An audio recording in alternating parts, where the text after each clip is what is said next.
Marisol Vance had spent 14 years turning a chaotic startup called Northbridge Analytics into a company that actually functioned.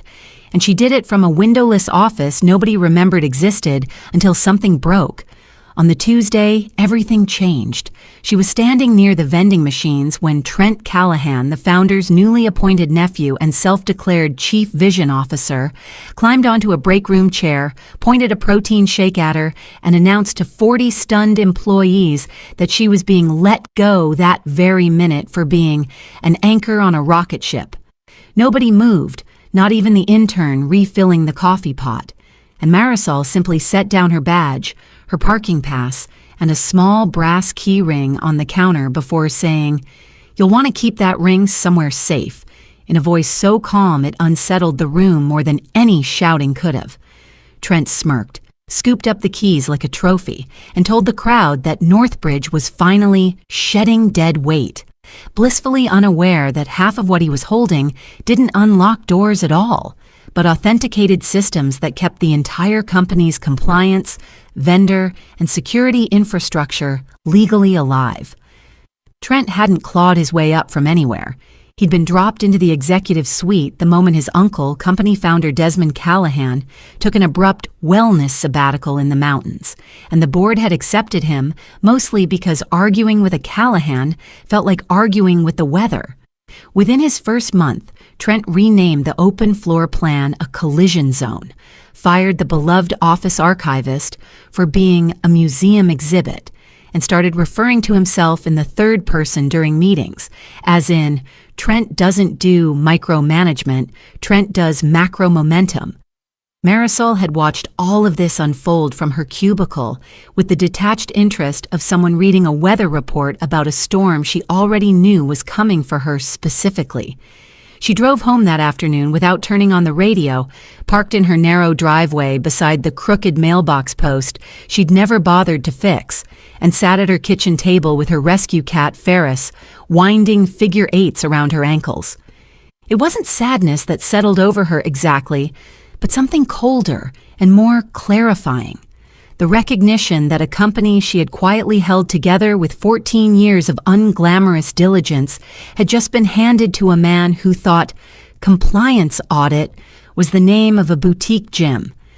She rose after a while, walked to the hallway closet and pulled down a slim navy binder she hadn't opened since the flood that nearly destroyed the server room 3 years earlier, its label reading simply, Custodial Records, M. Vance.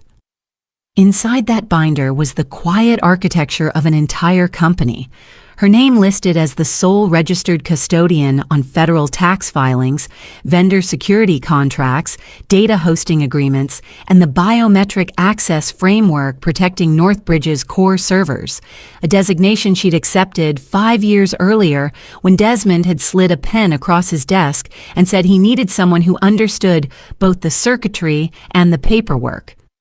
She hadn't asked for the title because it came with a corner office or recognition. She'd accepted it because someone competent needed to hold the pieces together, and over the years that someone had quietly become the invisible skeleton of the entire operation.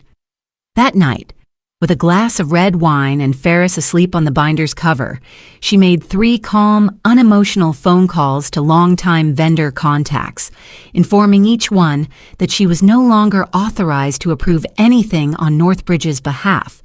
and then she went to bed without a trace of guilt. The first crack appeared at 7:15 the next morning when Trent tried to badge into the main entrance and the reader blinked red 3 times before flatly refusing him, forcing him to wait outside in the September drizzle with 24 equally locked out employees. By mid-morning, the IT director, a soft-spoken man named Elias Brantford, was explaining over a crackling speakerphone that the master credential architecture had been built around a single, verified administrator, and that administrator was no longer answering emails, which meant no new badges, no server access resets, and no way to override the lockout without triggering a federal tamper alert protocol Marisol herself had designed years earlier. By early afternoon, payroll processing froze in a validation loop because the dual authorization token needed a physical key that had walked out the door in Trent's own back pocket.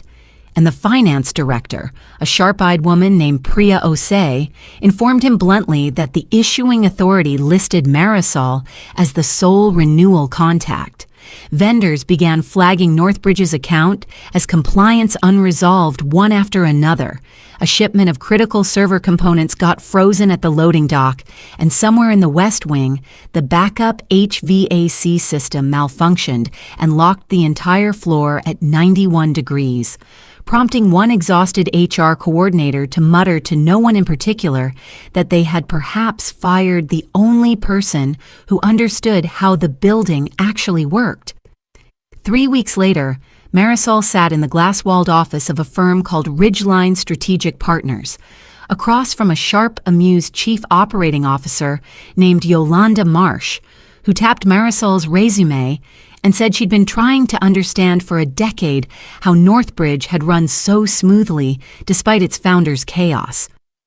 "I think I might be looking at the answer," Yolanda said, and 8 minutes later, Marisol walked out with a consulting contract, equity, and a reserved parking spot with her name freshly stenciled beside it, all while Northbridge's largest looming deal, a $200 million infrastructure partnership with a firm called Calder Systems, began quietly unraveling after Calder's legal team discovered every cybersecurity credential on file, still traced back to a woman who no longer worked there. The unraveling accelerated during a tense all-hands meeting when General Counsel Priscilla Wren informed a stone-faced boardroom that terminating Marisol without a formal offboarding process had invalidated 3 separate compliance frameworks, frozen 11 vendor contracts, and left the company vulnerable to a federal audit, all while Trent insisted it was just paperwork that could be updated in an afternoon. It could not, as it turned out, be updated in an afternoon, or even a month, because federal systems required documented transition logs Trent had never bothered to file. And by the time Desmond Callahan flew home early from his mountain retreat to sit silently at the head of the table, Calder Systems had already sent a curt, unemotional email withdrawing from the partnership entirely, citing unresolved custodial ambiguity. The final blow arrived almost gently, delivered by a young receptionist who found an unmarked envelope on the front desk containing 2 obsolete keys and a note that read only, "Returning what no longer belongs to me," signed with Marisol's unmistakable tidy signature, dropped off in person during the exact hour the board was discovering that the building's own lease still listed her as transition authority in the event of executive collapse.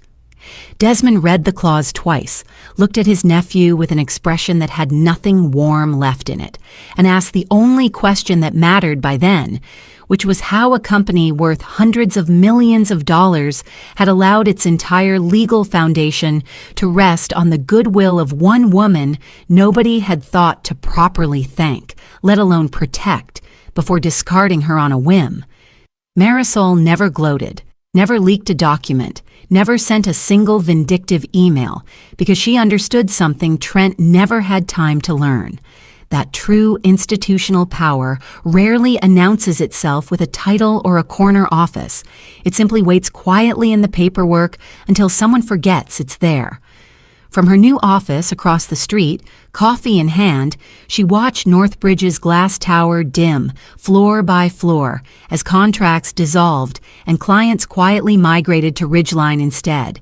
And she felt not triumph exactly, but the settled, earned peace of a woman who had finally stopped being invisible on someone else's terms. If this story pulled you in, you'll want to stick around for more, because there are plenty more tales like Marisol's waiting to be told. Please subscribe to our channel and share this video with your friends and family. We create entertaining and inspiring stories for our viewers, and your support helps us continue making great content for you.